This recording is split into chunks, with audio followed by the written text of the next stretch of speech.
Bonjour à tous, bienvenue pour ce webinaire Académie des PME organisé par la CPME Paris-Île-de-France. Aujourd'hui, nous traiterons avec vous comment chiffrer l'impact de la crise sur votre activité et définir votre stratégie de rebond. Cette session sera co-animée par Jean Houlaine, cofondateur de Evalton-Biz, et Antoine Bruno, expert en développement commercial chez Prospective. Je vous rappelle les quelques informations pratiques. Vous avez le chat pour échanger avec nous et on vous invite à poser toutes vos questions dans l'onglet questions. Ce sera plus simple pour les traiter. Avec nous également Axel Coco, chargé de communication et marketing chez Kerisenko et Evalton-Biz auprès de Jean Houlaine, qui m'aidera à répondre à vos questions et à animer ce chat sur la partie chat et questions. Voilà, sans plus attendre, messieurs, je vous laisse prendre la parole. Alors, juste pour précision, Jean fera un partage d'écran pour vous montrer le support et l'application Evalton-Biz. Je vous invite à passer en mode plein écran. Ce sera plus simple pour vous pour voir ce que vous montre Jean sur son écran. Voilà. Jean, Antoine, je vous laisse la parole. Merci Sabrina. Bonjour à toutes et à tous. Donc, nous allons parler ce matin effectivement du chiffrage des impacts financiers de la crise sur l'entreprise et comment envisager les différents scénarios de rebond post-crise et notamment au travers de l'outil du prévisionnel financier. Alors, je me présente rapidement, je suis donc Jean Houlaine, associé fondateur de la plateforme Evalton-Biz. Alors, je vais revenir sur Evalton-Biz dans un instant. Moi, par le passé, je me suis occupé de gestion financière et gestion de risque dans des banques. Alors aujourd'hui, avec mes associés, on développe des solutions, des outils pour aider les entrepreneurs, les dirigeants dans leur parcours financier. Donc comme l'a indiqué Sabrina, le webinaire de ce matin sera en co-animation avec Antoine Bruno. Je lui laisserai la parole dans une deuxième partie de la présentation. Donc si ça vous convient, on vous propose de tenir la séance à environ 1h30. On garde du temps à la fin pour vos questions. Dans une première partie, on va justement parler de la méthode à suivre pour mettre à jour vos prévisions financières en tenant compte des effets de la crise. On parlera de la démarche de demande de PGE également, ainsi que justement de l'élaboration des scénarios de sortie de crise. Donc, dans un deuxième temps, Antoine vous parlera de quelques retours d'expérience de clients qu'il a accompagnés dernièrement et qui ont été confrontés à diverses problématiques en lien avec le sujet de ce matin.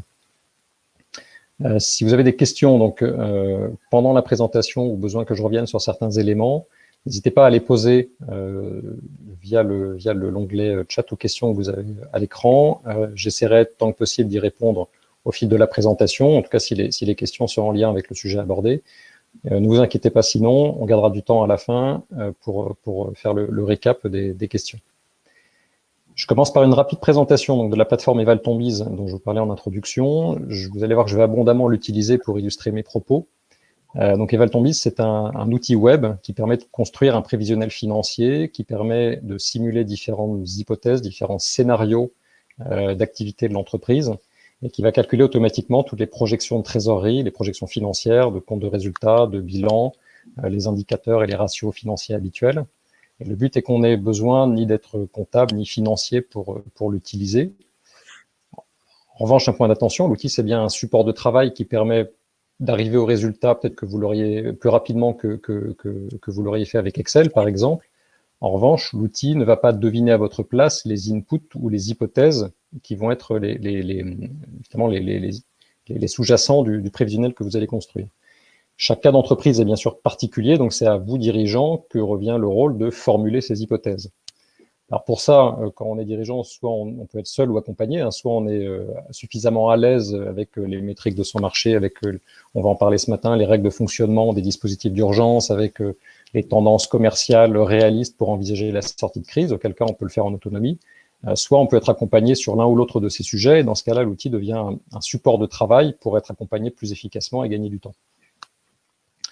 J'en profite pour signaler que nous avons mis en place avec Prospective un dispositif qui permet à des dirigeants qui le souhaitent d'avoir 1 heure de consultation gratuite avec un expert du réseau Prospective.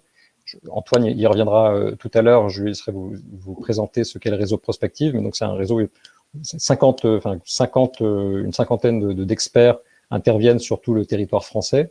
Donc, les dirigeants qui le souhaitent peuvent avoir 1 heure de consultation avec l'un de ces experts pour un coup de main, un coup d'œil extérieur, un début d'accompagnement sur, par exemple, la validation d'hypothèses commerciales ou la validation de certaines hypothèses de leur prévisionnel.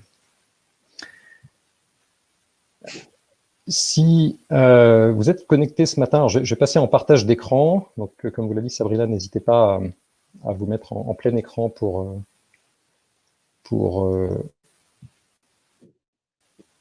faire la présentation mieux possible. Voilà. Si vous êtes connecté ce matin, c'est probablement que vous avez subi les effets de la crise, que votre activité a peut-être été ralentie, que vous avez peut-être eu des questions de trésorerie à gérer. Vous faites peut-être partie des entreprises qui ont eu à avoir recours à des dispositifs d'urgence de l'État. Quand on regarde finalement les mesures que peut prendre une entreprise en situation incertaine ou en temps de crise comme actuellement, on peut distinguer ce qu'on va appeler des mesures court terme, des mesures d'urgence, de mesures plus moyen-long terme. Les mesures d'urgence, les mesures à court terme, c'est tout ce qui va consister enfin, ça va être presque l'unique objectif de maintenir la trésorerie à flot. Et ça va être le recours aux dispositifs d'aide d'urgence gouvernementaux, le prêt garanti par l'État, les reports de charges qui ont été mis en place. Ça peut être la mise en pause de certains projets de développement de l'entreprise, ça peut être l'arbitrage de certaines charges, donc la mise en suspens de dépenses non vitales, peut-être des cessions d'actifs. Encore une fois, c'est tout ce qui a vocation à tenir le coup pendant l'orage. Et tenir le coup, ça veut dire quoi? Ça veut dire avoir une trésorerie positive à tout moment. Peut-être que certains d'entre vous ont assisté au webinaire, l'un des précédents webinaires organisés par l'Académie des PME, il y a une quinzaine de jours, qui parlait justement de la prévision de trésorerie et de la gestion de trésorerie. Et l'intervenant rappelait en introduction que la trésorerie, c'est l'indicateur numéro 1, c'est peut-être même le seul indicateur à avoir sous les yeux au quotidien quand on est en situation de crise. Finalement, pendant qu'on est en train de gérer la crise, on ne s'intéresse pas forcément aux marges, à la rentabilité de l'activité. C'est vraiment s'assurer que l'entreprise va avoir à tout moment suffisamment de trésor sur son compte en banque pour payer ses échéances, payer ses fournisseurs et effectivement ou ses salaires et continuer à survivre finalement. Donc ces mesures court terme, on les distingue des mesures moyen-long terme qui sont plus d'ordre stratégique, qui vont avoir pour vocation post-crise à retrouver un résultat positif, à retrouver de la croissance. Donc il va s'agir de revoir sa stratégie produit, son offre, peut-être sa stratégie commerciale, son organisation, sa stratégie financière. Et finalement, au milieu de tout ça, vient s'intercaler un impact qu'il ne faut pas négliger, qui est le double effet qui se coule des mesures court terme qui ont été prises. Toutes les mesures d'urgence court terme, elles vont avoir un contre-coup dans quelques semaines, dans quelques mois. Le prêt garanti par l'État, il va falloir le rembourser. Toutes les charges qui ont été décalées pendant un certain temps, il va falloir les honorer à un moment donné. L'entreprise, quand elle va retrouver son rythme de fonctionnement normal, eh ben, il va falloir qu'elle retrouve aussi les charges et les dépenses qui vont avec. Et donc, il faut vraiment s'assurer, prendre garde à ce que ce contre-coup ne vienne pas pénaliser la capacité de l'entreprise à rebondir et à retrouver sa croissance une fois que la crise est passée. Et pour y arriver, alors l'un des outils essentiels, c'est le prévisionnel financier. C'est un outil d'aide à la décision qui est incontournable déjà en temps normal, mais qui l'est encore plus en temps de crise. En temps normal, le prévisionnel financier, c'est encore une fois incontournable pour quand on veut chiffrer un projet de développement de l'activité, éventuellement déposer un dossier de demande de financement, faire un business plan de création, de reprise d'activité, faire un budget annuel et suivre son exécution dans le temps. Mais quand on est en temps de crise, le prévisionnel va prendre une importance toute particulière parce que c'est pas un outil que vous allez utiliser ponctuellement ou simplement pour chiffrer un projet à un moment donné. C'est un outil que vous allez devoir utiliser et réutiliser très fréquemment pour, encore une fois, suivre l'évolution de la prévision de trésorerie et, on va le voir tout à l'heure, je reviens sur ce que je disais à l'instant, finalement glisser du mode urgence vers le mode plus stratégique à moyen long terme. Le prévisionnel financier, je vais passer rapidement parce que je pense que la plupart d'entre vous maîtrisent ce en quoi ça consiste. C'est des projections, donc des éléments financiers de l'entreprise. Alors évidemment la trésorerie, les éléments de nature plus comptable, le compte de résultat, le bilan, les indicateurs plus financiers, des ratios. Et tout ça va embarquer des hypothèses qui sont vos hypothèses de revenus, de dépenses, d'investissement, les sources de financement, des hypothèses plus opérationnelles, les délais de paiement, la rotation des stocks, etc. Le prévisionnel financier, on a pour coutume de le réaliser sur plusieurs horizons distincts. On peut faire un prévisionnel à très court terme, c'est-à-dire le très court terme, c'est de quelques jours à quelques semaines, où on va surtout s'intéresser à la position de trésorerie de l'entreprise. Donc on va gérer simplement la concordance des encaissements et des décaissements pour s'assurer encore une fois que sur par exemple le mois qui vient, l'entreprise a à tout moment suffisamment de trésorerie pour honorer ses échéances. Quand on va allonger un peu l'horizon jusqu'à de quelques mois à un an, on va parler de court moyen terme, mais là ça va être par exemple le prévisionnel de définition d'un budget annuel qui va être celui de définition du budget, mais surtout de suivi de son exécution dans le temps. Et à plus long terme, jusqu'à 3 à 5 ans, voire même plus, on va plutôt parler de prévisionnel de stratégie, où on va élaborer vraiment la stratégie de développement et la stratégie de financement de ce développement de l'entreprise. Et en fait, à chaque horizon va correspondre des indicateurs, des métriques, des ratios qu'on va regarder. Je leur dis, hein, à très court terme, la seule chose qui nous intéresse finalement, c'est le solde de trésorerie journalier, quotidien. C'est pas la constitution des marges ou c'est pas la rentabilité. En revanche, quand on va passer à plusieurs mois ou jusqu'à un an, là, on va s'intéresser à la constitution des marges ou voire la reconstitution des marges dans le cas d'une sortie de crise. On va s'intéresser à l'atteinte des objectifs commerciaux, on va s'intéresser à l'évolution du BFR. Quand on va passer à plus long terme, on va commencer à regarder des indicateurs plus macro, la rentabilité de l'entreprise, sa capacité de remboursement. Par exemple, si on présente un dossier de financement bancaire pour un crédit à 5 ans, voire plus. On va regarder la structure de financement de l'entreprise, donc les grands équilibres du bilan. Est-ce qu'il y a bien suffisamment de ressources long terme qui financent les actifs à long terme? Le prévisionnel financier, quel que soit son horizon, il doit avoir un point de départ. Le point de départ, il est le plus actualisé possible. Alors, ce qu'on a de manière systématique et ce qui est le plus frais, c'est la situation de trésorerie le matin même. Pour tout le reste, on a la dernière situation comptable qui peut être le plus souvent matérialisée par la liasse fiscale, qui correspond à la clôture du dernier exercice comptable, qui a l'avantage et l'inconvénient. Son avantage, c'est que c'est un format qui est cadré, on a tout le temps les mêmes informations au même endroit. Ces deux inconvénients, c'est que c'est un format qui est relativement synthétique, donc on y retrouve des agrégats comptables et on n'a pas toujours le détail par exemple, de la saisonnalité des ventes ou des dépenses dans l'année. Son deuxième inconvénient, c'est que c'est un format qui est souvent un peu daté parce que la liasse fiscale, en général, elle est disponible au plus tôt à 3, 4, voire 5 mois après la fin d'arrêté. Donc, ça veut dire que systématiquement, dès qu'on utilise une liasse fiscale comme point de départ d'un prévisionnel, on va avoir une période qui va nécessiter finalement de reconstruire ce qu'on appelle le réalisé. Si on prend par exemple une entreprise qui a clos ses comptes au 31 décembre 2019, aujourd'hui on est le 4 juin, ça veut dire qu'on a 5 mois derrière nous, 5 mois écoulés d'activité de l'entreprise qu'il va falloir reconstituer dans le prévisionnel.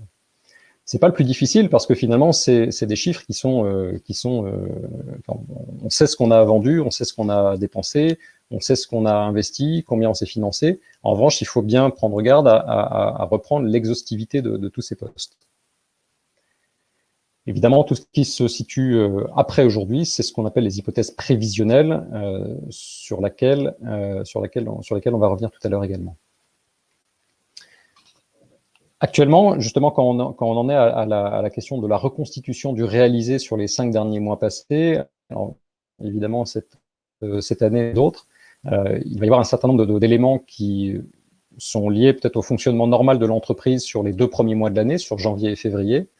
Et en revanche, mars, avril, mai ont été très fortement, en général, impactés par la crise. Donc, il va falloir reprendre tous ces chiffres avec le prisme impact Covid. Vous avez peut-être connu une baisse de chiffre d'affaires sur ces mois, des pertes de clients.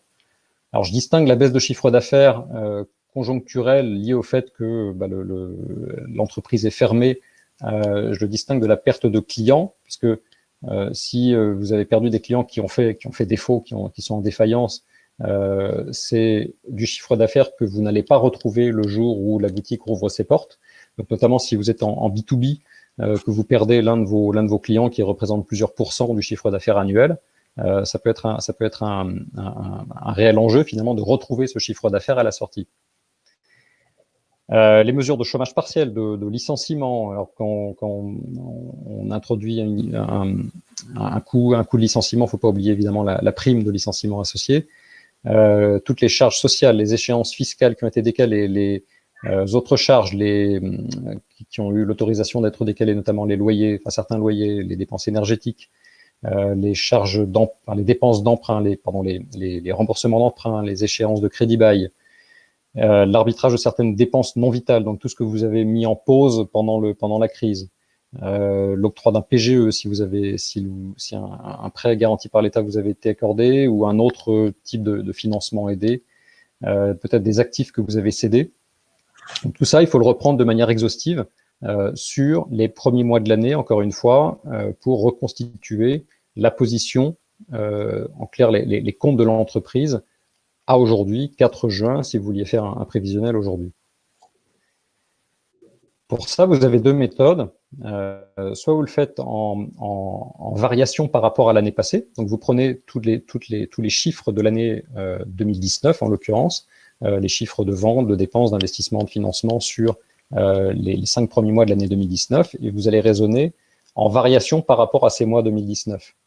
Soit vous faites l'hypothèse que c'est plus facile pour vous de reprendre l'ensemble de ces postes du compte de résultat, de repartir à zéro au 1er janvier 2020 et de réinscrire tous les chiffres de vente, de charges, tout ce qui s'est passé dans l'entreprise entre le 1er janvier et le 31 mai pour reconstituer ce réalisé.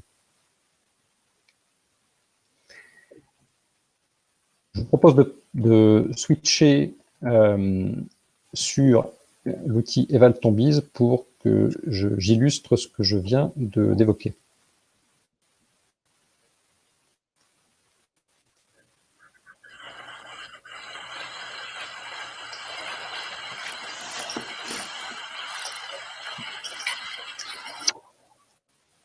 Voilà, alors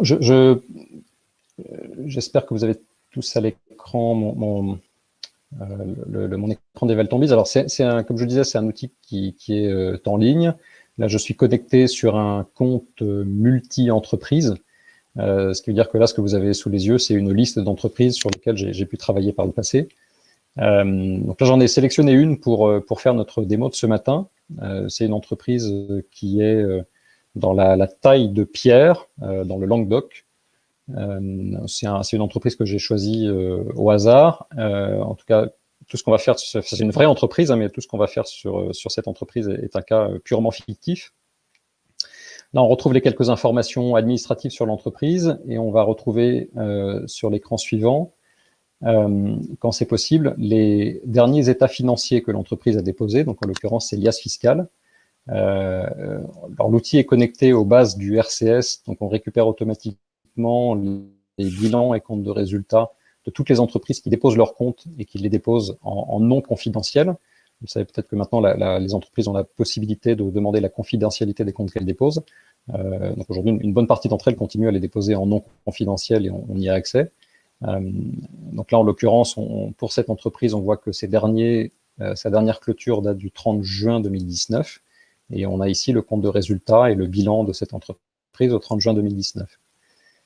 Quand les comptes ne sont pas disponibles publiquement au RCS, on a ici un petit outil qui va permettre de charger une liasse fiscale en PDF ou en Excel. Alors en PDF, vous demandez à votre expert comptable de vous fournir le DGFIP de l'entreprise sur la dernière clôture. Ça peut être une liasse fiscale définitive, une liasse fiscale provisoire, si on veut travailler sur des données qui ne sont pas encore complètement arrêtées. Et si on n'a pas de PDF, ici on a en backup, on a la possibilité de charger un formulaire Excel. Le but étant d'avoir comme point de départ à nouveau ce compte de résultat et ce bilan pour pouvoir les projeter dans un deuxième temps. Donc là, si on sélectionne le bilan au 30 juin 2019 pour cette entreprise et qu'on passe à la partie prévisionnelle, Donc là, on va arriver sur un écran où on va retrouver des projections donc, de comptes de résultats, ici sur une vision synthétique. Alors, on peut avoir accès à une vision plus détaillée mois par mois, je vous montrerai tout à l'heure. La projection de trésorerie ici, mois par mois, le bilan de l'entreprise, des indicateurs de nature opérationnelle, des indicateurs financiers. Il y a encore un certain nombre d'autres éléments qu'on peut ajouter à l'écran si besoin. Donc ici, le postulat de départ, c'est qu'on a pris par défaut l'année de référence 2019 et on l'a reconduite à l'identique d'année en année. Je répète, on prend l'année 2019, on reprend tout ce qui s'est passé en 2019 et on considère, c'est l'hypothèse de base, que l'année 2020, 2021, 2022 reprend exactement ce qui s'est passé en 2019. Voilà, simplement pour vous montrer à quoi ressemble, je vais vous montrer la version détaillée, à quoi ressemble une projection compte de résultats ici, mois par mois. Donc, vous avez, peut-être zoomer.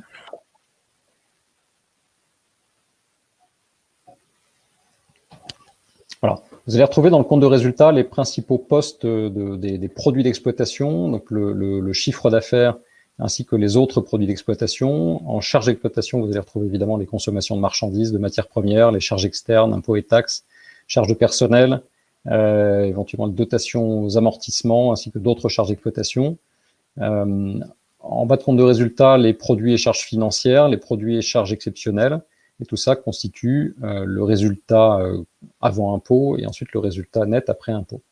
Et tout ça, l'outil le calcule mois par mois, encore une fois, à partir du point de référence 2019, de la clôture 2019. Même chose pour le bilan. Ici, à l'actif du bilan, on va retrouver évidemment les immobilisations, les actifs circulants comme les stocks, les créances clients, les autres créances, la trésorerie évidemment, qui est calculée ici. Au passif, on va retrouver les fonds propres ainsi que les dettes financières et les dettes d'exploitation, évidemment. Et tout ça va nous permettre d'avoir le récap des flux de trésorerie qui sont calculés là aussi mois par mois. On va retrouver tout ce qui est toutes les entrées et les sorties, en encaissement le fruit des ventes, tous les produits au sens large, éventuellement la TVA qui a été récupérée, d'autres encaissements, les apports au passif, les apports en capital, en compte courant, les subventions, des nouvelles dettes financières, des cessions d'actifs. Et côté décaissement, donc tout ce qui est sorti, les dépenses d'achat de marchandises, de matières premières, les dépenses d'achat externe, les impôts et taxes, les charges de personnel, d'autres dépenses telles que, d'autres dépenses d'exploitation et tout ce qui est ensuite soit remboursement de passif ou investissement à l'actif. Donc c'est à ça que doit aboutir quand vous construisez un prévisionnel financier, ça va être à ça que doivent aboutir vos calculs. Encore une fois, des prévisions de flux de trésorerie, de compte de résultats et de bilan. Pour ce faire, donc vous avez, comme je vous le disais, la possibilité d'utiliser deux méthodes pour reconstituer le réalisé. Ici, si je cherche à reconstituer un réalisé, peut-être que juste avant de vous montrer ça, je vais juste simplement vous montrer comment fonctionne l'ajout d'hypothèses finalement au prévisionnel. Donc là, vous avez une prévision de base qui correspond à l'année 2019 qui est reconduite par défaut. Et ici, vous allez retrouver ici sur la gauche un catalogue d'un ensemble d'hypothèses qui peuvent être des investissements corporels, incorporels, qui peuvent être des dépenses, les principaux postes de charges, les achats les approvisionnements, les coûts de personnel, les coûts externes, les revenus de l'activité, donc évidemment le chiffre d'affaires et des sources de financement qui peuvent être mobilisées. Et tout ça fonctionne de la manière suivante. Donc si vous avez par exemple l'hypothèse, alors mettons-nous dans un cas de fonctionnement normal hors crise, on veut simplement simuler que le chiffre d'affaires va augmenter en 2021 de 5%. On vient ici saisir le bloc vente de produits, on le fait glisser sur l'exercice 2021 et on vient saisir ici 5%. Voilà, et on a la mise à jour des projections qui se fait en direct. Au-delà de ça, si on veut saisir non pas une hypothèse de variation en pourcentage, mais en montant, on va avoir accès à des paramètres un petit peu plus détaillés, où finalement, là, on va retrouver tout ce que... je vous disais en introduction que le principe de l'outil, c'est qu'on n'ait besoin ni d'être financier ni comptable pour le manipuler. Le but, c'est que vous puissiez le manipuler, en tout cas que vous puissiez manipuler des éléments que vous maîtrisez, c'est-à-dire combien... ici, combien d'unités, quel produit vous allez vendre, à quel prix unitaire, combien vous allez en vendre par unité de temps, donc par exemple par mois. Vous allez pouvoir ici ajouter une saisonnalité des ventes dans l'année. Donc si les ventes ne sont pas régulièrement réparties sur l'année, vous pouvez ici l'indiquer via un module qui permet de dire voilà, sur quel mois on vend plus et sur quel mois on vend moins. Par exemple, si c'est une activité saisonnière où les clients sont absents en juillet-août, on peut réduire les pourcentages de vente en juillet-août. Au contraire, si on sait que traditionnellement, en avril et octobre, on fait des bons mois, on peut le faire comme ça grossièrement à la souris. On peut le faire également montant, mois par mois, en inscrivant les montants prévisionnels de vente, voire encore plus détaillé, les montants prévisionnels de prix unitaire et de quantité vendue. Le principe est que cette saisie permet derrière de calculer un besoin en fonds de roulement, un BFR qui soit le plus juste possible. Dans cette optique, vous avez également la possibilité de saisir un délai de paiement client lorsque vous le connaissez, ainsi qu'un taux de marge brute qui va derrière permettre de déterminer quelle est la consommation de stock de matières premières qui est liée à cette hypothèse de vente. Voilà, donc si on enregistre ici, on va à nouveau avoir la prévision qui se met à jour. Donc ça, c'est le fonctionnement de ce que je vous ai montré là sur des ventes de produits. C'est le même fonctionnement qu'on retrouve sur n'importe quel autre type de poste. Et donc, si je veux ici reconstituer un réalisé sur les 5 premiers mois de l'année impactés par la crise, donc je vais pouvoir, par exemple, ici, voilà, ce que j'ai préparé avant la séance, ici saisir une hypothèse de vente de vente de produits avec un montant négatif, donc, qui symbolise le fait qu'on va vendre, on raisonne bien en variation par rapport à l'année 2019, avec un profil de saisonnalité qui indique les mois sur lesquels l'activité est impactée. Donc ici, en mars, en clair, on perd 50% du chiffre d'affaires, en avril, on perd 100%, en mai, on perd 75%, et ça revient progressivement à la normale jusqu'en juillet. Donc ça, c'est pour les ventes. De la même manière, sur les charges, ici, je fais l'hypothèse que je réduis mes coûts de prestation, que je réduis mes approvisionnements pendant cette même période. Ici, que j'ai eu un licenciement pendant la période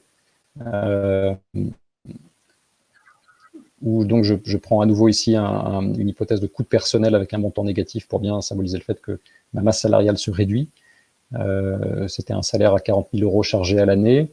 J'ai une prime de licenciement ici que je mets de manière séparée à 30 000 €.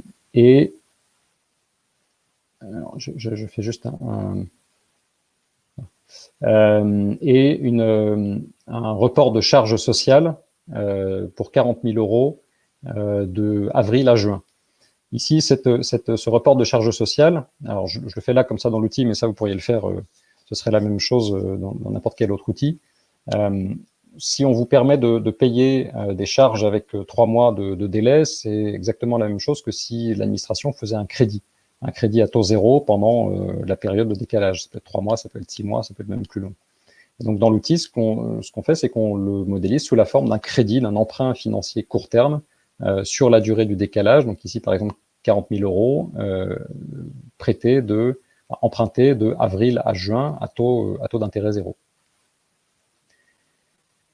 J'ai également ici ajouté une hypothèse de perte d'un client. Un client qui fait défaut, qui représentait 5% du chiffre d'affaires, qui est perdu pendant la crise et que donc on ne retrouve pas à l'issue. Et là, on a donc une prévision de trésorerie qui, je vais vous montrer en plus grand, qui est négative, qui ici subit un fort creux jusqu'en juin 2020 et qui remonte ensuite progressivement au fil de la reprise des ventes. On voit en revanche qu'on reste négatif ici, sur tout l'horizon, même après la reprise des ventes jusqu'à septembre. Donc, ici, l'outil va vous permettre également de chiffrer le besoin de financement, en tout cas on va parler du PGE dans un instant, mais quel est le montant du PGE dont vous pourriez avoir besoin pour financer, pour combler finalement ce besoin de trésorerie sur les années, enfin, pendant la crise et sur les mois à venir.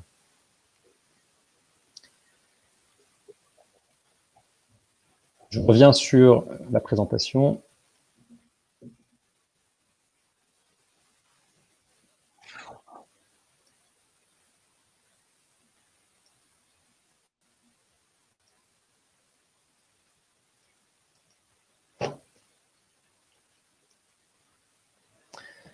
Le prêt garanti par l'État.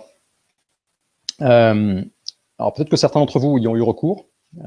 C'est un prêt qui est accessible relativement largement. En tout cas, les critères d'acceptabilité sont assez larges. C'est accessible aux entreprises qui ne sont pas en liquidation, qui ne sont pas en redressement, qui globalement ont une bonne santé financière, en tout cas qui avaient une bonne santé financière au 31 décembre 2019, dont les fonds propres étaient positifs à ce moment-là. L'une des seules contraintes, c'est que le montant total du prêt ne doit pas dépasser 25% du chiffre d'affaires pour les entreprises qui avaient déjà une activité établie. C'est 2 ans de masse salariale pour les entreprises en création. C'est un prêt qui peut être demandé jusqu'au 31 décembre 2020. Il y a un mode d'emploi qui est plutôt bien fait, qui est proposé par le ministère, qui est accessible sur le lien que vous avez à l'écran, que vous retrouvez dans le document par la suite. Ce prêt garanti par l'État, il a parfois été demandé, enfin même souvent été demandé dans l'urgence, et peut-être avec un sentiment que le fait que le prêt soit garanti à 90% par la BPI amenait à faire des demandes qui étaient peut-être un petit peu plus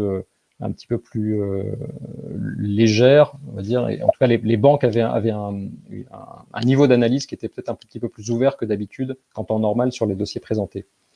C'est pas parce que le prêt est garanti à 90% par la BPI qu'il ne devra pas être remboursé. Le fonctionnement, c'est que si jamais l'entreprise ne parvient pas à rembourser son crédit, la banque, elle perd 10% du montant du crédit et la BPI prend en charge les 90% restants. Ce que l'expérience a montré sur la période passée, peut-être qu'Antoine, tu pourras en redire un mot tout à l'heure.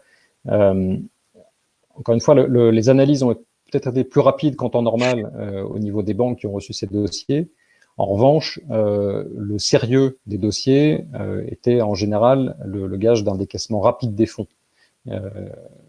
Et que finalement, pendant cette analyse, la principale attention, la principale chose que regardaient les banques, c'était le fait que l'entreprise soit capable de rembourser le crédit jusqu'à son terme. Et finalement, ce qui comptait dans cette analyse, c'était la capacité donc, de l'activité à redégager un cash flow positif à moyen terme, avec une restauration progressive des marges et de la rentabilité à plus long terme. Et encore une fois, quand il s'agit de gestion et de gestion de trésorerie, de pilotage de trésorerie, peut-être que le regard a trop souvent été porté sur uniquement la capacité de remboursement et trop peu sur cette restauration des marges et de la rentabilité à plus long terme. En tout cas, si vous devez encore faire des demandes de PGE dans les mois à venir, ayez en tête que, encore une fois, présenter un dossier sérieux permet le plus souvent d'avoir un décaissement rapide des fonds, qu'il faut présenter une stratégie de rebond qui soit construite et argumentée, donc qui va vous permettre de justifier que les mesures que vous prenez à court, moyen et long terme permettent justement de retrouver les marges et la croissance à long terme, qui seront garantes de la capacité à rembourser le crédit. Si on doit chiffrer un montant de prêt garanti par l'État dans son prévisionnel, je reviens sur l'outil. L'outil va vous permettre de le chiffrer relativement simplement. Voilà. Donc là, je reviens sur la même situation. On voit qu'on avait ici un besoin de trésorerie négatif assez marqué. On va pouvoir ici utiliser dans le catalogue d'hypothèses ici un emprunt financier long terme pour matérialiser le PGE. Alors ici, j'en avais déjà saisi un pour un montant de 650 000 € amortissable sur 2 ans. L'une des caractéristiques du PGE, c'est qu'il est assorti d'un différé de remboursement de 12 mois, c'est-à-dire que pendant les 12 premiers mois, vous ne remboursez pas le capital, mais c'est seulement à partir du 13e mois que vous avez des échéances qui tombent. Le coût de la garantie BPI, la garantie BPI a un coût qui est incorporé au taux d'intérêt global qui est payé.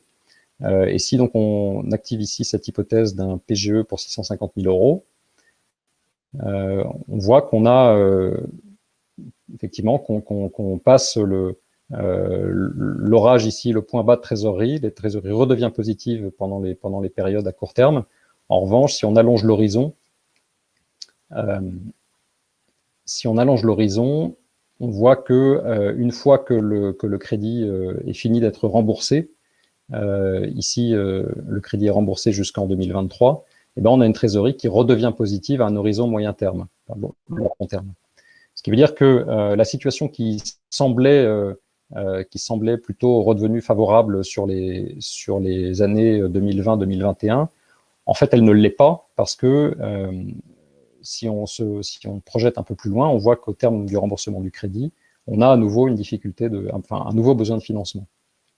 Donc, ce qui veut dire qu'à ce moment-là, il va falloir retravailler la stratégie de rebond de l'entreprise pour retrouver des cash flows positifs à long terme. Et donc, en clair, vous avez ici sur cet exemple, entre mi-2020 et fin 2022, même pas, mi-2022, pour infléchir cette tendance et retrouver une dynamique positive sur l'entreprise. Ça, vous allez pouvoir le chiffrer, là aussi. Vous allez pouvoir le chiffrer donc, en utilisant toujours les hypothèses du catalogue, en testant par exemple ce qu'il adviendrait si vos ventes de produits réaugmentaient à partir de 2022, soit si vous lancez un nouveau produit, si vous faisons l'exercice différemment. On va supposer que l'entreprise réinvestit dans une nouvelle machine, par exemple sur l'exercice 2021. Ici, vous prenez le bloc investissement corporel. Si cette machine, par exemple 200 000 €, c'est une machine qui permet de produire des nouvelles formes de pierres taillées.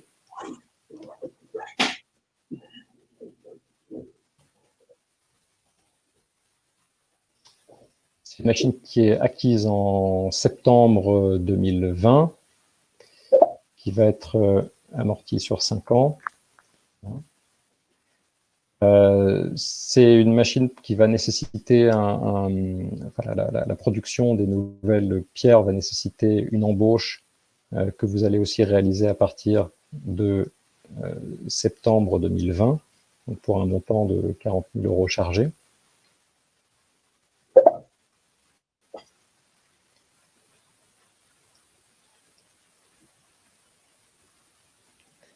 Vous allez devoir bien sûr acheter des matières premières, de la pierre brute pour fabriquer vos nouvelles pièces. Imaginons que vous achetiez de la pierre à la tonne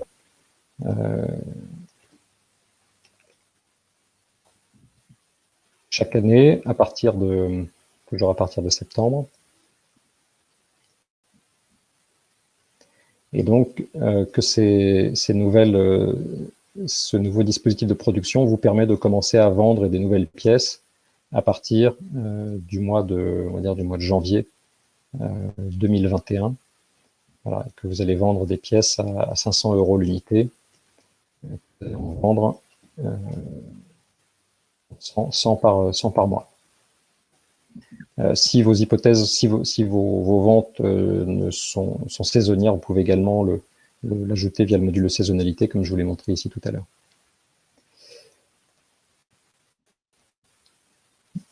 Voilà. Donc ça ça pourrait, pour cette entreprise, être une stratégie de rebond à l'issue de la crise, réorienter son offre, en tout cas la développer via la création d'un nouveau produit. Pour lancer ce nouveau produit, elle doit réinvestir dans un nouvel outil de production, recruter une équipe pour faire tourner ces nouvelles machines, augmenter ses achats de matières premières, en vue de réaliser les ventes prévues. Donc on voit que si ce projet était réalisable, et ben ça permettrait finalement de retrouver une trésorerie positive et une tendance positive surtout à l'horizon 2023, et donc de ne pas être en situation potentielle de difficulté à l'horizon mi-2023 comme on l'avait tout à l'heure. Là, j'ai construit une stratégie de sortie complètement fictive, bien sûr, mais surtout par tâtonnement. L'enjeu, je reviens sur le slide.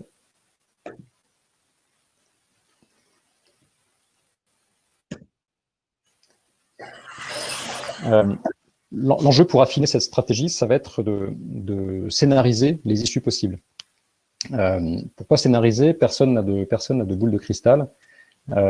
Et quand on veut essayer de prédire, de prévoir l'avenir, il faut essayer de circonscrire l'étendue des possibles.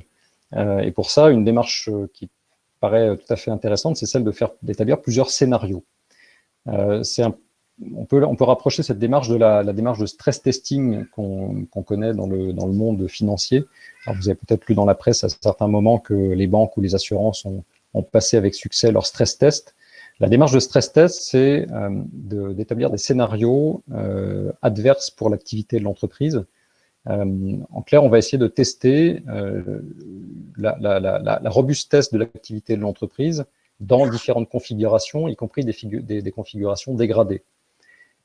Si on l'applique ici à la sortie de crise, ça veut dire qu'il va falloir à nouveau identifier tous les facteurs de risque et les opportunités pouvant se présenter, et ce jusqu'à un horizon de plusieurs années. Comme on l'a fait là, la réflexion serait peut-être été de se dire qu'est-ce que les attentes de mes clients ont évolué, je peux réorienter mon offre vers une nouvelle gamme de produits. Là, la crise a amené certaines entreprises à réorganiser leur manière de travailler, de faire travailler leurs salariés. C'est peut-être justement un moment où certaines d'entre elles peuvent en profiter pour remettre à plat leur organisation, remettre à plat leur offre produit. Tous ces facteurs vont constituer à la fois des risques et des opportunités qu'il faut essayer d'identifier de manière exhaustive. Il faut traduire chacun des facteurs identifiés en impact opérationnel. Qu'est-ce que ça veut dire en termes de chiffre d'affaires, en termes de charges, en termes d'investissement nécessaires, de financement pour financer ces investissements. Dresser plusieurs scénarios réalistes, j'insiste sur réalistes, d'évolution de l'activité en combinant chacun de ces facteurs. Et enfin, dans chacun des scénarios imaginés, projeter, réaliser des projections de trésorerie, de compte de résultats, d'indicateurs financiers. Le but étant finalement d'obtenir un éventail des possibles de l'évolution de l'activité à moyen terme et de s'assurer que dans chacun de ces scénarios, l'entreprise a suffisamment de marge de manœuvre pour résister potentiellement à de nouveaux risques et surtout que ces scénarios lui permettent de retrouver les marges et la croissance qui lui permettent derrière de ne pas avoir de nouvelles difficultés de trésorerie comme on l'avait sur l'exemple à l'instant. Évidemment, tous ces scénarios sont propres à chaque entreprise. Ils dépendent de son secteur d'activité, ils vont dépendre de son modèle d'activité. En revanche, là, puisqu'on parle de sortie de crise, il y a évidemment des points communs qui sont quelle trajectoire de reprise de mon chiffre d'affaires, à quel moment je rouvre les portes, à quel moment mes clients vont revenir vers moi, et avec quelle amplitude. Quel timing de reprise des charges de fonctionnement normales, quel timing des embauches, jusqu'à combien de personnes je peux réembaucher pour revenir en régime de fonctionnement normal, à quel moment je dois réinvestir pour développer mon activité. Bref, autant de questions que les entreprises se posent déjà en situation de crise, mais vont devoir continuer à se poser pour élaborer leur stratégie, encore une fois, de sortie de crise. Je propose de te laisser la main, Antoine. J'en ai terminé pour cette première partie. Oui.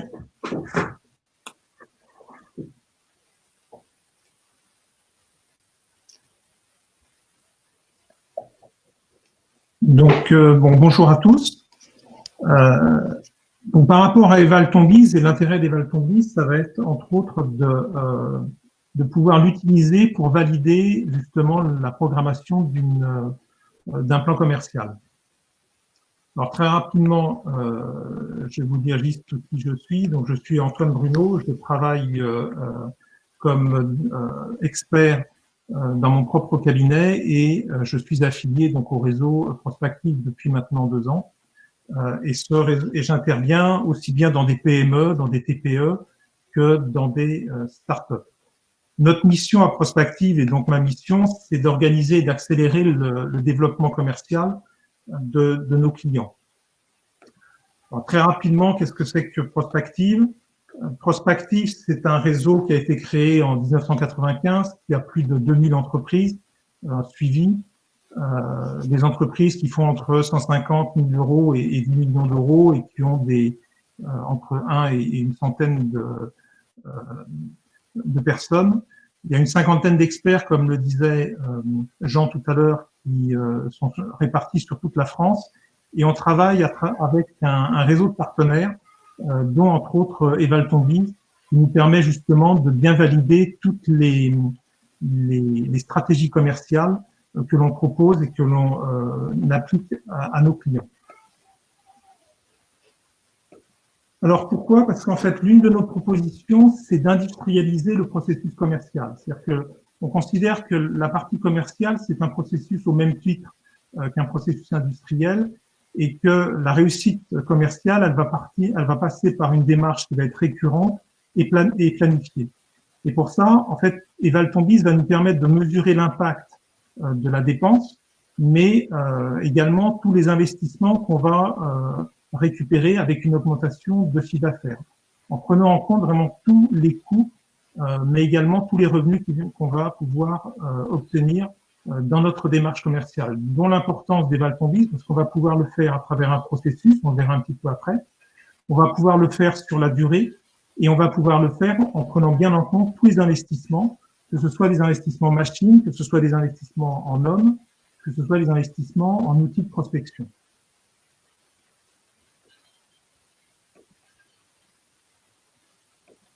Alors, une fois qu'on a défini le plan stratégique, tout l'enjeu est d'organiser l'action. Et d'organiser l'action, c'est pourquoi je le fais, avec qui je le fais, quand est-ce que je le fais, sur quel budget.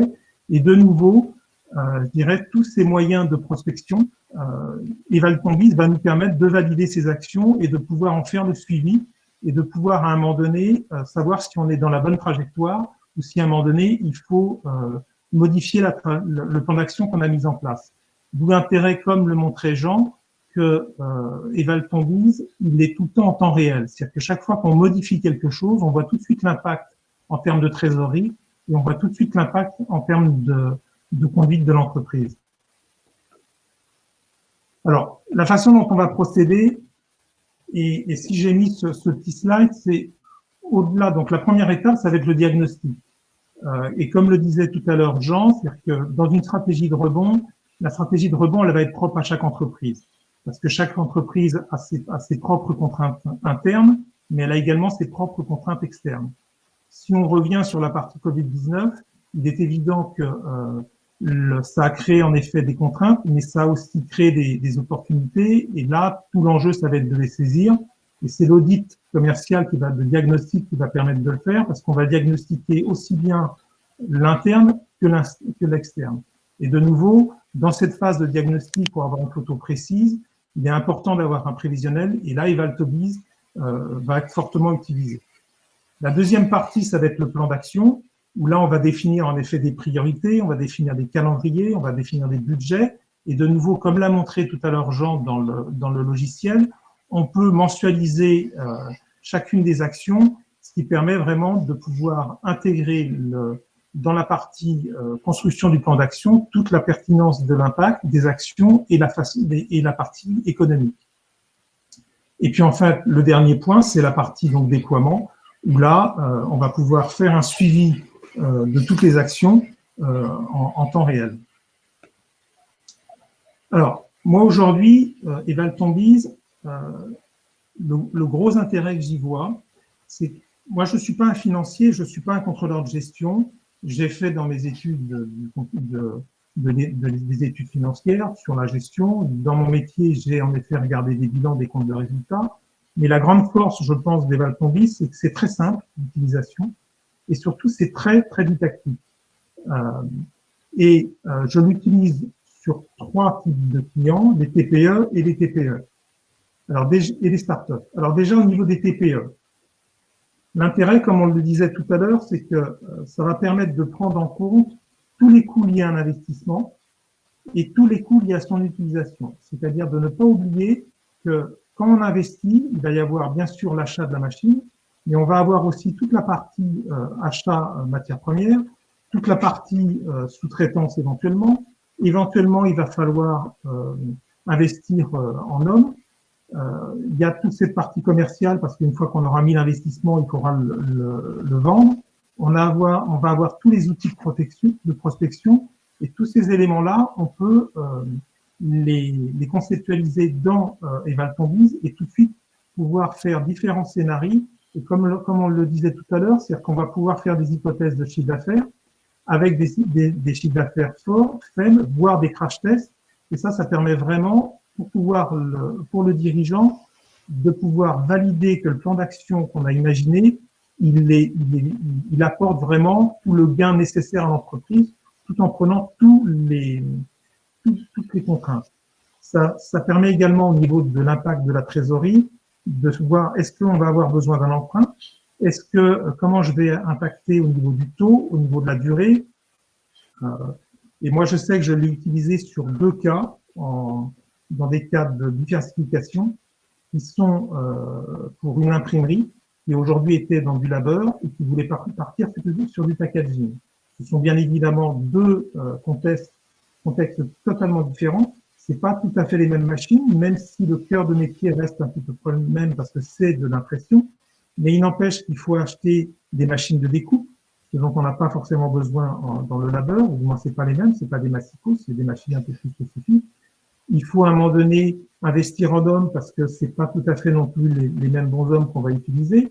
Il faut investir en commercial parce qu'il va falloir réaménager le site internet, éventuellement faire un certain nombre d'actions commerciales. Et tout ça, on a pu le valider au niveau de la stratégie commerciale, mais derrière, on l'a validé avec la partie économique. Le deuxième cas que j'ai eu récemment, c'est une entreprise qui fait des boutons par coulage et qui veut se lancer dans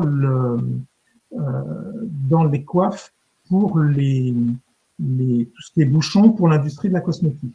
De la même façon, c'est un nouveau marché, donc prise en compte de l'investissement, prise en compte des niveaux de coûts, prise en compte également des niveaux de marge espérés.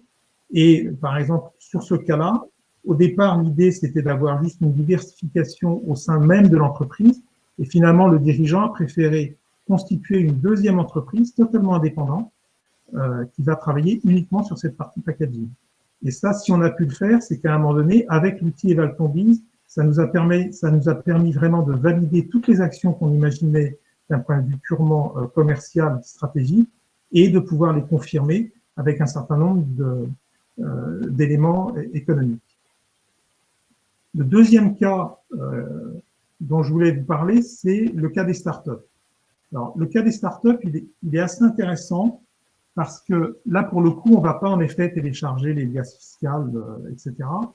Mais ça va permettre de renforcer la crédibilité du projet parce qu'on va prendre en compte différents scénarios, les forts, le faible, le moyen, et surtout, on va pouvoir mettre des crash tests. Ça va obliger également l'entrepreneur, le créateur, à se poser toutes les questions. Souvent, je dirais, il va partir dans dans un projet, mais il va pas forcément voir tous les impacts d'un point de vue purement compte de résultat, bilan. C'est-à-dire, quels sont les investissements? De nouveau, quelles sont la sous-traitance? Est-ce qu'au départ, je vais faire de la sous-traitance? Est-ce qu'au départ, je vais faire de l'investissement? Et tous ces scénarios, on peut les mettre en place avec Eval Tombise, et c'est là où en effet le gros intérêt, c'est qu'on va pouvoir au fin du fin décider de quel scénario et de quel business model on va utiliser. C'est-à-dire que moi, sur la partie business model, j'utilise le modèle Canvas, et à partir du modèle Canvas, je vais valider avec Eval Tombise que le modèle économique qu'on a imaginé, est-ce qu'on va fonctionner par abonnement, est-ce qu'on va fonctionner au prix uniquement à la pièce, est-ce qu'on va faire un mix des deux, on va pouvoir le valider avec ça. Et la deuxième partie, ça va être sur la partie business plan. Moi, j'utilise beaucoup la méthode océan bleu, océan rouge, et en particulier le canevas stratégique. Et là, de la même façon, on va pouvoir documenter tout le business plan avec toute l'alias que nous propose Eval Tombise. Ce qui fait que derrière, on va avoir l'impact de la trésorerie, ce qui fait qu'on va pouvoir définir les besoins de financement, c'est-à-dire en termes de capital, en termes de compte courant, en termes d'emprunt, quels sont les taux d'intérêt qu'on va pouvoir qu'on va prendre et qu'est-ce que ça va avoir comme impact au niveau de la durée de remboursement, éventuellement sur les différés. Et tout ça, ça va permettre, de rassurer bien évidemment le créateur, mais ça va aussi permettre de rassurer d'éventuels investisseurs qui va aller chercher. Et puis le dernier point qui est pas le moindre, et là moi j'ai eu 2 cas très précis avec des banques, c'est qu'en fait ça permet d'accélérer la prise de décision chez les banques. Pourquoi? Parce que l'alias que propose Eval Tombise est excessivement précise, donc ça rassure bien évidemment le banquier, ce sont souvent quand même des gens qui ont besoin d'être rassurés. La deuxième chose, c'est que en termes de réactivité, ça permet de pouvoir tout de suite réajuster et de réajuster très très vite. J'ai eu le cas d'une start-up qui était dans le sport, où en fait, à la première étude du document, la banque est revenue vers nous en nous demandant de faire quelques ajustements, et on a pu lui répondre 3 jours après sur les ajustements, et il a réellement été bluffé parce que habituellement sur ce genre d'ajustement, ça met beaucoup plus de temps. Et là, la réactivité que l'on a eue a permis de son côté à lui d'avoir encore plus de foi dans le projet et de débloquer les financements de façon beaucoup plus rapide. Donc, Eval Tombise, dans ce domaine-là, il est aussi d'une grande aide parce qu'il va vraiment rassurer la banque et ça va permettre d'accélérer le développement de l'entreprise et surtout la création d'entreprise. Et on sait très bien qu'en termes de start-up, de temps en temps, on court beaucoup après le temps.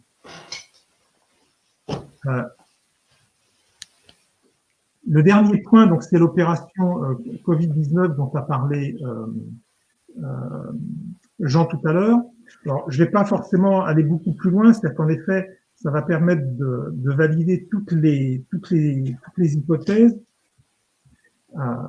Et surtout par rapport au PGE, ce que je voudrais juste rajouter, c'est que moi j'étais en contact avec deux banques sur ce sujet-là, et l'une de leurs craintes, c'est que au début de la crise du Covid-19, les banques ont donné assez facilement le PGE et ont surtout tenu compte de la capacité de remboursement de l'entreprise, mais sans prendre en compte forcément les impacts réels de la crise. Aujourd'hui, malheureusement, les entreprises, il va falloir qu'elles trouvent, la crise est passée par là, les clients soit disparu, soit certains clients malheureusement vont être défaillants, soit le chiffre d'affaires va se casser la figure. Et là, il va falloir en effet imaginer des stratégies de rebond. Avec Eval Tombise, le fait de pouvoir réitérer des hypothèses, ça va permettre de pouvoir aller sur les bonnes hypothèses. Et ensuite, la deuxième chose, c'est que dans l'urgence, les premiers prêts ont été donnés de façon assez rapide et sans forcément se préoccuper beaucoup du remboursement. Aujourd'hui, toutes les personnes qui vont poser des demandes de PGE, on va vraisemblablement leur demander beaucoup plus de précision sur la situation dans laquelle elles se trouvent et surtout sur la situation qu'elles prévoient demain compte tenu des impacts du Covid-19 sur l'ensemble du marché. Et là, je pense que Eval Tombise va permettre de pouvoir montrer quel est l'impact sur l'entreprise, mais également toutes les opportunités. On a bien vu passer tout un tas d'opportunités Et les entreprises qui sont capables de les saisir, elles vont pouvoir l'intégrer à leur prévisionnel et en effet démontrer que leur trésorerie va peut-être avoir un passage à vide, mais qui ne sera que temporel, et qu'elles ont peut-être aussi besoin d'investir pour pouvoir aller un petit peu plus loin. Donc là, de nouveau, je pense que Eval Tombis peut être un gain assez fort. Et là, je voudrais juste en profiter pour vous dire, donc, on a montré avec Eval Tombis une opération où en fait on vous propose un essai gratuit pendant 14 jours d'une solution de stress test et dans le même temps une consultation en ligne avec un expert de prospective pour vous aider à monter votre stratégie de rebond et surtout à valider les hypothèses que vous pouvez avoir. Donc voilà, moi j'en ai fini. Vous avez peut-être des questions aussi bien pour Jean que pour moi-même et on vous y répondra donc avec plaisir.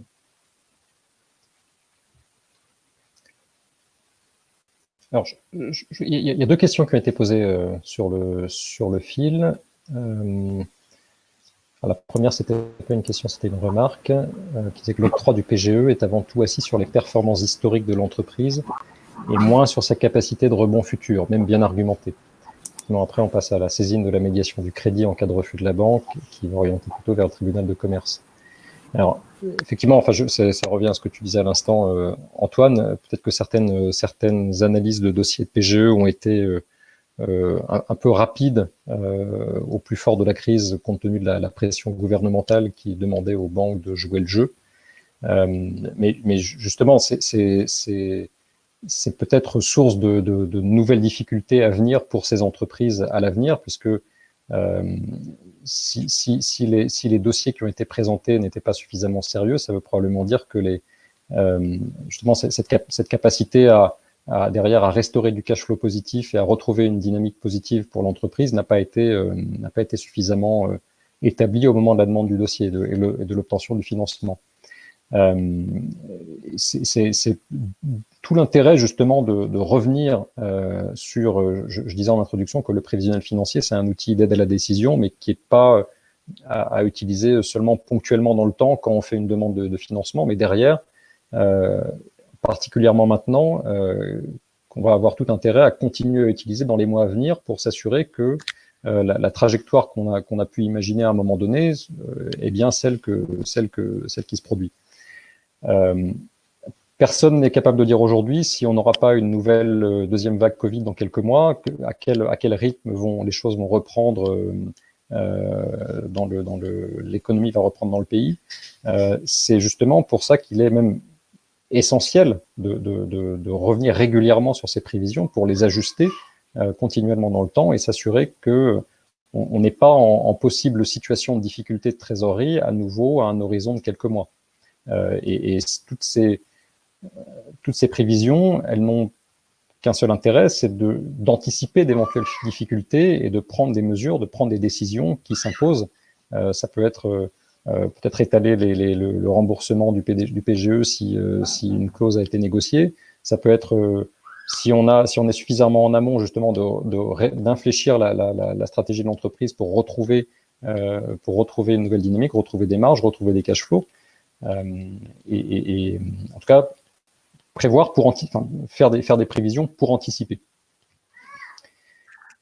Alors, tu veux compléter? Oui. Non, c'est parce qu'il y a une autre question, une autre remarque qui était par rapport à définir votre stratégie de rebond.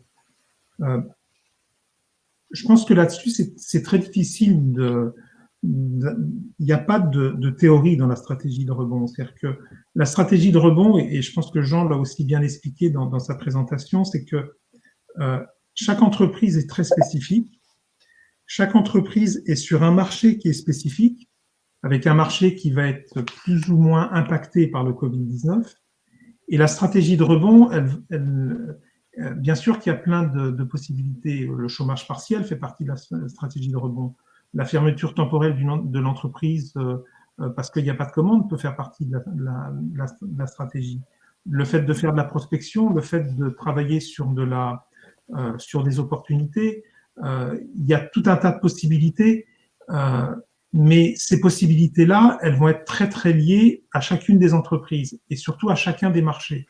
D'où l'importance, à un moment donné, en effet, de se poser, et c'est un peu ce qu'on vous propose avec l'opération qu'on mène avec Tombi, c'est-à-dire que c'est l'entrepreneur, le dirigeant doit se poser des questions par rapport à son environnement, qu'il soit interne ou externe, et ensuite de pouvoir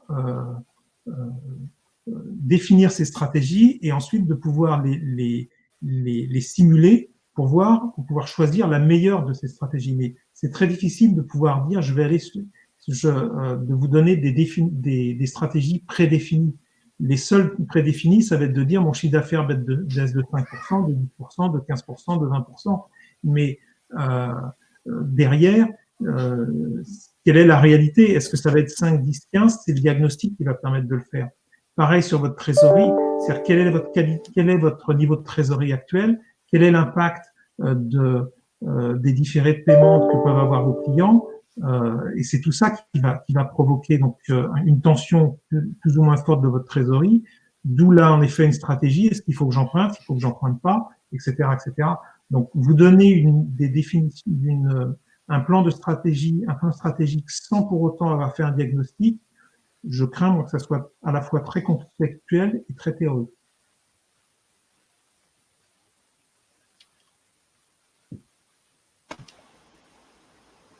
Il y a une question qui suit. Ouais, alors, une question qui était posée il y a quelques dizaines de minutes, mais est-ce qu'on est obligé de contracter une assurance dans le cadre du PGE? À ma connaissance, non.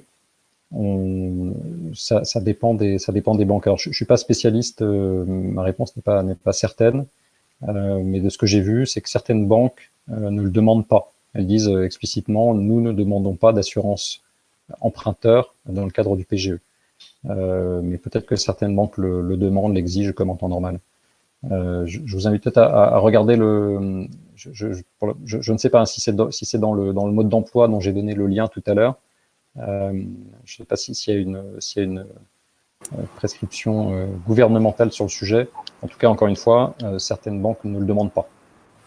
Je me permets juste d'intervenir. Effectivement, certaines banques le demandent pas, d'autres l'exigent au contraire, puisque c'est un peu leur seule garantie d'être sûr d'être payé et d'être remboursé derrière. Donc là, Samia, ça dépend vraiment de votre organisme bancaire et c'est à discuter avec eux. On a eu plusieurs adhérents qui se sont vus éconduits par leur banque parce qu'ils avaient refusé de prendre l'assurance. Voilà. Je te laisse reprendre, Jean. Merci Sabrina. Une autre question de Samia. Donc, les scénarios développés grâce à votre outil sont-ils vérifiés en réalité? Ce n'est juste que l'étude d'un business plan, c'est assez similaire. Alors, dans l'outil, on a en effet, je vous ai pas montré ce module, mais je vais peut-être juste le faire en un instant, vous montrer un certain nombre de scénarios qu'on a pré-paramétrés qui permettent d'appliquer des simulations. Là, je suis de retour sur l'interface de l'outil. Je vais me mettre juste sur la version démo que j'avais tout à l'heure. On a un module de simulation qui permet d'appliquer des scénarios qui sont pré-paramétrés dans l'outil et qu'on a élaboré à partir d'études qui ont été produites par des grands cabinets de conseil qui ont tous travaillé sur en clair, le profil probable de la reprise. Alors certains ont plutôt avancé une reprise en U, d'autres une reprise en L. En fait, quand on dit reprise en U, ça veut dire que l'économie et la croissance chute à un moment donné, mais revient à son niveau d'avant dans un temps relativement rapide. La reprise en L, c'est la croissance chute brutalement et finalement reste à un niveau dégradé pendant une assez longue période après. Celui qui semblait le plus probable, en tout cas de la part de ces grands cabinets de conseil, c'est le scénario en U élargi. Donc c'est un U élargi, c'est-à-dire que l'économie retrouve son niveau d'avant, mais après une période un petit peu allongée. Donc tout ça, c'est des exercices qui sont plutôt théoriques, hein, c'est des estimations faites encore une fois par des cabinets. On a quand même repris ces scénarios dans l'outil parce qu'il nous semblait intéressant comme base de départ, en tout cas base de réflexion, On veut savoir en quelques instants ce que pourrait donner un scénario de reprise en U élargi sur l'activité. On le sélectionne dans la liste et on a l'effet instantanément sur la courbe de trésorerie. Mais encore une fois, en tout cas pour ces scénarios-là, il reste très théorique. Ce qui est beaucoup moins théorique et beaucoup plus pratique, c'est tout ce que vous allez pouvoir paramétrer directement et qui concerne vous, votre activité, votre secteur d'activité, votre modèle d'affaires. Je reviens sur ce que disait Antoine à l'instant. Chaque stratégie de rebond, chaque scénario de reprise va être propre à chaque entreprise. Si vous voulez, vous avez un environnement global économique qui peut évoluer d'une certaine manière, mais vous, votre entreprise, au sein de cet environnement, elle peut évoluer aussi de différentes manières. C'est-à-dire que l'activité peut repartir globalement plutôt bien en septembre, mais vous, grâce à des décisions, des mesures que vous aviez peut-être prises suffisamment en anticipation, vous allez peut-être voir un redémarrage plus rapide. Ou au contraire, si vous ne mettez pas en place certaines mesures, vous pouvez redémarrer plus tard que la reprise économique globale. Donc, encore une fois, chaque scénario doit être adapté et regardé avec le prisme de l'entreprise en particulier et de son modèle d'activité. Et je pense que je voudrais juste rajouter à ça, c'est que n'oubliez pas non plus qu'un certain nombre d'entreprises, ça va être très lié à votre marché. Et quand je dis votre marché, c'est aussi bien dans quel type de marché que la partie géographique. C'est-à-dire que l'impact du Covid-19 va être très différent si vous avez un marché totalement à l'international, si vous avez un marché national, si vous avez un marché régional, si vous avez un marché départemental, voire même un autre marché qui est plus petit. Et c'est souvent le cas quand même dans beaucoup de TPE ou de PME, où vous allez avoir un marché qui est beaucoup plus restreint que sur des grandes entreprises où en effet ils vont travailler dans l'international. Donc la prise en compte de votre marché est un élément excessivement important dans la stratégie de rebond que vous allez avoir, parce que soit vous ne pouvez pas aller au-delà du marché dans lequel vous êtes, soit si vous êtes sur un marché local, vous pouvez décider d'aller sur un marché peut-être plus régional, voire national, voire international.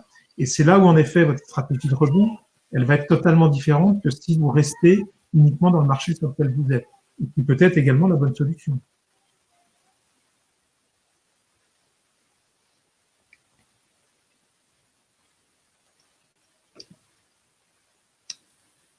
Je crois qu'on a fait le tour des questions qui étaient posées jusqu'à présent. Est-ce que certains d'entre vous ont à nouveau d'autres questions? N'hésitez pas à les poser via l'onglet questions ou l'onglet chat.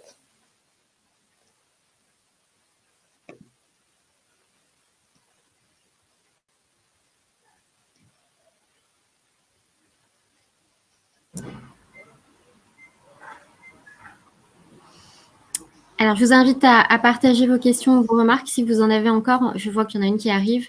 Je vous précise également qu'on vous fera parvenir le support de Jean et d'Antoine à la suite et que vous aurez le lien pour le replay. Alors, c'est plus une remarque qu'une question. Jean, je te laisse reprendre. Peut-être qu'on peut. Est-ce qu'on peut passer en échange de vive voix, peut-être avec. Alors, bien sûr, si certains participants veulent monter sur scène, alors vous n'êtes pas forcément obligé d'allumer votre caméra, mais vous pouvez partager votre son. Vous pouvez totalement le faire. N'hésitez pas à vous manifester dans le chat si vous voulez intervenir, en tout cas oralement. On pourra vous laisser la parole. Ce sera peut-être aussi plus simple d'échanger de cette manière-là. En attendant, il y a une question de Cécile sur le chat.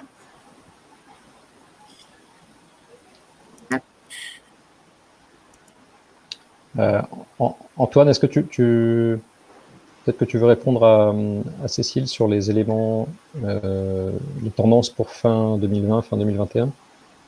Si c'est des éléments que... Alors, pour l'instant, moi, j'ai pas d'éléments particuliers, mais par contre, on peut revenir vers Cécile qui pose la question. Est-ce que d'abord, c'est sur quel type de secteur? Parce que là, on peut aller chercher des informations. Pour l'instant, j'ai pas de réponse particulière. Alors, on a Samia qui nous a rejoint. Samia, on vous voit.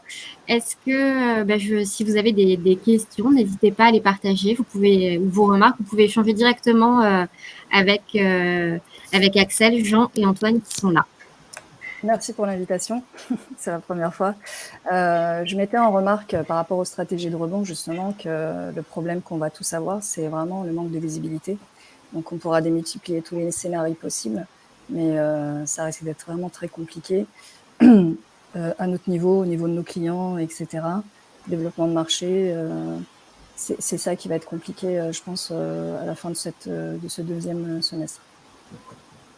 Alors, moi, ce qui me permet de répondre, alors, c'est à la fois vrai et moins vrai, on va dire. C'est ça que je veux dire, que les plans sur la partie, ça va dépendre vraiment du marché sur lequel on est. Moi, je pense qu'en effet, sur des marchés très larges, ça va être un peu compliqué et je pense on va voir à peu près tout. On aura des cas où on va nous expliquer que la croissance va repartir, on va avoir des cas où on va nous expliquer que ça va être la catastrophe, on va voir à peu près tout. Je pense que la vraie solution pour ça, ça va être la connaissance de son propre marché et surtout la connaissance de ses clients. C'est-à-dire que je crois que surtout si vous prenez le temps d'aller voir la majorité de vos clients, vous aurez une bonne vision de ce que sera demain le marché. Alors bien évidemment, les clients, quand vous allez les rencontrer, ils vont vous dire qu'ils savent pas non plus, mais ils ont quand même un feeling. Et quelque part, c'est quand même auprès de vos clients que vous aurez la meilleure sensation de ce que sera demain le marché, mais toujours avec la difficulté de qu'est-ce que sera l'avenir. Mais là aussi, c'est là où les stratégies à mettre en place sont importantes, parce que au-delà de ce qu'on vont vous dire nos clients par rapport à leur propre marché et par rapport à leurs propres besoins, vous allez, je pense, à travers toute l'analyse que vous ferez, les rencontres que vous ferez avec vos clients, arriver à trouver des opportunités. Et moi, je pense qu'il va y avoir quand même beaucoup d'opportunités pour différentes raisons. D'abord parce que les besoins vont changer. Ça, c'est la première chose. Et la deuxième chose qui est peut-être plus malheureuse, mais qui est une réalité, c'est qu'il y a beaucoup d'entreprises qui vont être en très, très grande difficulté, voire qui vont disparaître. Et malheureusement, c'est pas parce qu'une entreprise disparaît que le besoin a disparu, parce que très souvent, l'entreprise peut disparaître parce que justement, je dirais, elle a mal géré son interne, elle a mal géré sa trésorerie, elle a mal géré sa demande de prêt, etc. Et pour autant, ces clients, ils existent encore. Et ces clients, il va falloir les servir. Alors bien sûr, si l'entreprise a disparu, c'est qu'un grand nombre de ces clients ont disparu aussi. Mais ces clients-là, soit c'est parce qu'ils sont allés voir d'autres fournisseurs, soit parce qu'ils ont réellement disparu. Mais 100% d'un portefeuille client n'a pas pu disparaître du jour au lendemain. Donc je pense que la véritable solution pour savoir qu'est-ce qui va se passer demain, c'est d'aller voir ses clients, de les écouter et de réfléchir par rapport à ce que ces clients vont vous dire.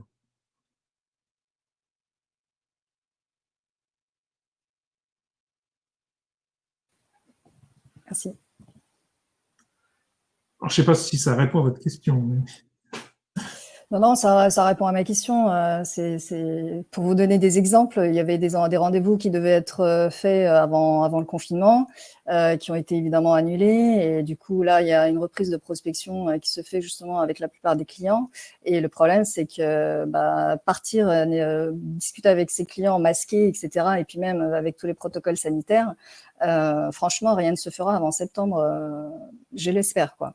Donc évidemment, ne serait-ce qu'au téléphone, la reprise de contact, relation client et même en termes de visibilité au niveau des marchés de nos propres clients, elle se fait déjà au téléphone, évidemment. Mais physiquement, c'est pour l'instant un peu compliqué. Mais je suis d'accord avec vous. Hein, ça. C'est vrai que ça va être plus compliqué. Après, je pense que les gens sont aussi beaucoup dans la bienveillance, peut-être plus qu'ils ne l'étaient avant, parce que les problèmes qu'on rencontre, ils les rencontrent aussi. Et puis, je pense que petit à petit aussi, on va reprendre des marques. On l'a bien vu avec les terrasses, qui sont d'un seul coup remplies, alors qu'il y a 3 semaines, personne n'aurait osé se mettre dans une terrasse. Merci. Merci Samia. Si vous avez d'autres remarques, vous n'hésitez pas. On a également Cécile qui nous a rejoint. Cécile, j'ouvre votre micro. Je vous en prie. Écoutez, en fait, la dernière remarque de votre intervenant est assez éclairante parce que c'est vrai qu'on a l'impression de travailler là, les hypothèses fin 2020 et 2021, même avec les bons outils, c'est quand même la vraie boule de cristal, quoi. Par rapport à l'impact. Nous, on a la chance de ne pas avoir des impacts trop violents en trésorerie, mais en chiffre d'affaires, voilà. Donc, voilà, et on est dans un modèle de B2B avec des clients qui sont plutôt fidélisés. Donc, je pense que je vais suivre votre recommandation, effectivement, d'être très en proximité de nos clients aujourd'hui pour voir où ils sont, vers quoi ils vont, vers quoi ils se projettent, en fait. Voilà. Après, je me demandais quand même si c'était le sens de ma question dans le chat, si on a un peu des éléments sectoriels disponibles ou qui vont être disponibles pour se dire, finalement, si je fais au moins 30% de chiffre d'affaires cette année, moi je discute comme ça de façon très anecdotique avec des confrères, il y en a qui me disent qu'ils font moins 30%, il y en a qui me disent qu'ils font 30% de leur chiffre d'affaires 2020, donc je me dis, finalement, on n'est pas si mal loti que ça. C'était plutôt aussi par rapport, de voir un petit peu quel est l'impact. Et donc, nous, on est à cheval sur deux activités qui sont la formation professionnelle, qui a par ailleurs énormément d'impact sectoriel de façon plus structurelle, et le conseil. Moi, j'ai pas de source particulière. Je pense ça va tomber dans les jours qui viennent. Mais pour l'instant, c'est pas de... Est-ce qu'au niveau de la CPME, vous avez des données qui vous remontent, des informations qui vous permettraient de faire des statistiques ou par secteur d'activité? Vous avez ce type d'infos ou pas? Alors moi, je ne suis pas engagée au niveau de la CPME, je ne suis pas adhérente ni participante régulière. Je sais de ce webinaire, mais je ne sais pas.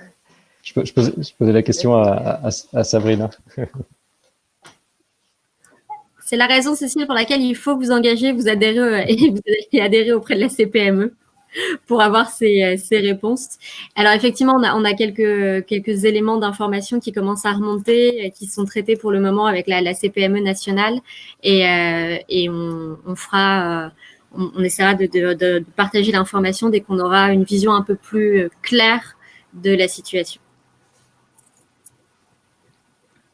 En tout cas, effectivement, c'est des éléments importants pour savoir quels sont par exemple les pourcentages de CA perdus sur les mois passés. Après, pour ce qui est de l'avenir, encore une fois, là, on retombe complètement dans la boule de cristal. Ce que personne n'est capable de dire à l'heure actuelle.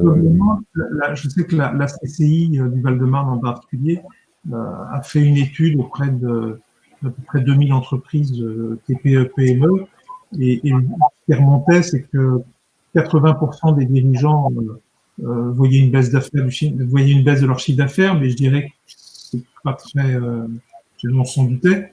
Ils annoncent qu'à peu près 35% ont des difficultés de trésorerie, dire qu'on s'en doutait aussi un petit peu.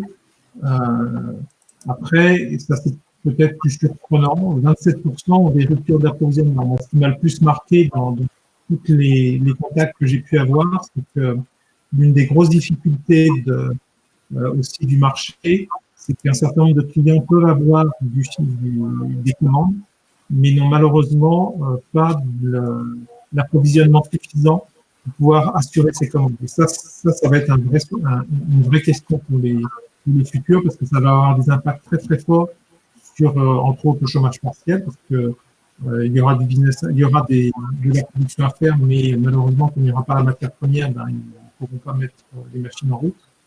Et donc après, impact sur les paiements, etc. Donc ça, par contre, ça risque d'être assez douloureux. Alors, nous, on avait fait un baromètre il y a quelques semaines. Alors, c'est pour ça qu'on c'est pas des données très récentes. Là, ça date du 13 avril. On avait à peu près 91 et 100%, entre 91 et 100% d'entreprises qui estimaient avoir perdu plus de 40% de chiffre d'affaires, et 90% qui estimaient avoir perdu 50% de chiffre d'affaires. Donc, on a quelques données, mais qui sont à réactualiser, mais qu'on pourra vous partager très prochainement. Et après, je pense que là aussi, ce qui est important, c'est que là où il faut faire attention à ces chiffres, c'est que c'est très lié aussi aux tailles d'entreprise. Exactement. Aux tailles d'entreprise, au secteur. On imagine bien que si on va dans le secteur de la restauration, je ne veux pas dire qu'on est à 110%, mais on est peut-être à 100%. Oui, tout à fait, oui. Même dans l'agroalimentaire, où on peut dire que ça a bien fonctionné, eh ben, c'est pas vrai, ça n'a pas si bien fonctionné que ça. C'est-à-dire que certaines entreprises de l'agroalimentaire ont été en forte croissance, mais certaines entreprises se sont trouvées en décroissance très forte. Ça dépend également beaucoup du type de marché sur lequel ils sont. D'où l'importance d'être vraiment auprès de son marché. C'est-à-dire que vous avez peut-être entendu parler du marché de la pomme de terre. Le marché de la pomme de terre, c'est une catastrophe. Mais pourquoi? Parce que la pomme de terre, ça allait dans la restauration. La poissonnerie a été également en grosse difficulté. Ça, on en a beaucoup parlé dans les médias. Mais moi, je suis sur Rungis. Je peux vous dire que le bâtiment qui héberge tous les poissonniers des mines de Rungis ont été très impactés. Les chiffres que vous citiez là, c'était sur le trimestre ou sur l'ensemble de l'année? Non, c'était sur une enquête réalisée depuis mi-mars jusqu'au 13 avril. On avait fait un baromètre auprès de... Ah, c'était une enquête qu'on avait partagée auprès de notre base. Donc, peut-être que vous l'avez reçue aussi, Cécile. On avait fait...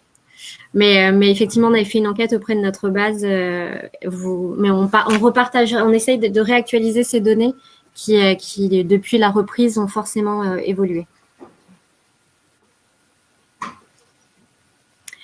A priori, je pense qu'on a fait le tour des questions et des remarques. Samia, allez-y, je vous laisse la parole. Merci. Par rapport à ce que vous proposiez dans le cadre de votre intervention d'1 heure, de quoi il s'agit exactement en termes de proposition, qu'est-ce que vous pouvez faire dans le cadre de cette proposition, en fait? L'analyse d'une stratégie, si je ne me trompe pas, au début. Oui, c'est-à-dire qu'en fait, j'en compléterai, c'est-à-dire que l'idée, c'est d'utiliser donc le Eval-Tonguis, donc qui met généreusement que je connais. Voilà, pendant 14 jours. Ensuite, donc, on prend une heure ou 1h30, on n'est pas 10 minutes près, avec le dirigeant pour valider avec lui les hypothèses qu'il est intéressant de mettre dans le logiciel et pouvoir faire une simulation. Alors, ça passe par quoi? Ça va passer par un certain nombre de questions pour pouvoir faire un diagnostic. Alors, même si en 1h30, on ne va pas pouvoir faire un diagnostic très, très précis, mais on va quand même pouvoir avoir une première analyse, un premier feeling de l'entreprise et de son marché. Et à partir de là, on va pouvoir définir ensemble un petit peu des hypothèses qu'on va rentrer dans Eval-Tonguis et qui vont pouvoir vous donner une perspective. Donc, en fait, c'est en un temps très, très court de pouvoir faire une analyse et préparer un plan de rebond. Ok, merci. Et en 1 heure, 1h30, on arrive à faire pas mal de choses. Peut-être juste avant de terminer, je vais... je vais pas le faire. Je vais essayer de repartager mon écran sur la présentation. Alors, je n'ai pas accès au bouton partage d'écran. Juste montrer la dernière page de la présentation. Alors, attends, je le fais.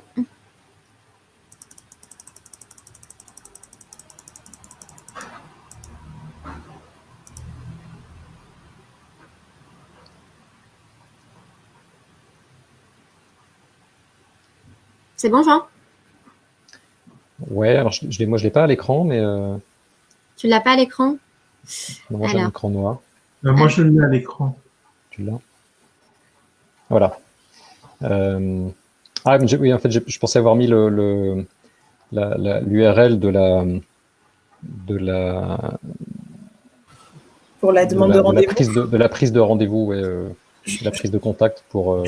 Je vais la partager dans le chat et dans l'onglet questions. Ok, merci Axel. Et donc ça, c'est voilà, simplement pour celles et ceux qui sont intéressés, qui sont encore connectés ou qui regarderont la présentation ultérieurement. Donc Evaltambis, donc c'est un outil web qui est accessible sur evaltambis.fr.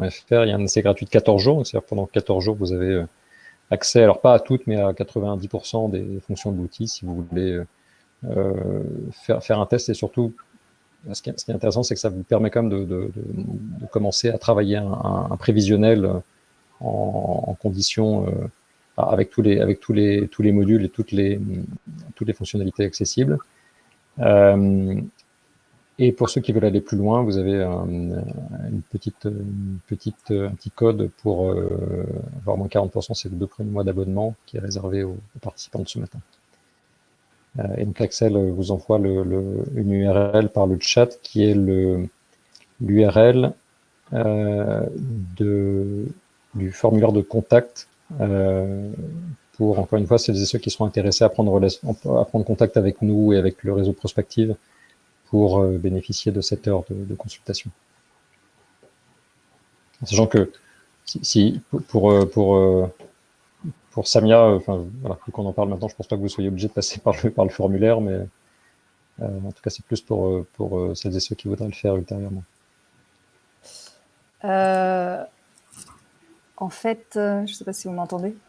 Si, on vous entend, Samia. Ouais, en fait, la dernière fois qu'on s'était rencontrés, j'avais la même offre, mais j'ai jamais eu le temps de l'utiliser, donc je le regrette. Mais peut-être que là est l'occasion de le faire. Voilà. Ok, n'hésitez pas en tout cas. Merci. Merci Cécile, merci Samia de vous être prêtée au jeu. Je pense qu'on a fait le tour des questions et des remarques. On vous enverra les 2 supports de présentation, le lien pour prendre un rendez-vous et le lien du replay. Si vous souhaitez être mis en relation avec Jean et Antoine, vous n'hésitez pas aussi à revenir vers moi pour que je puisse vous mettre en relation. Vous aurez de toute façon les coordonnées sur les supports de présentation. Jean, Antoine, est-ce que vous souhaitez dire un dernier mot? Merci à tous pour votre écoute, votre attention, pour l'échange, et merci Sabrina pour l'organisation. Avec plaisir. Merci beaucoup à vous. Je vous souhaite Merci. Je vais faire la même chose que Jean. Merci pour votre écoute et merci de l'organisation. C'était très performant. Parfait.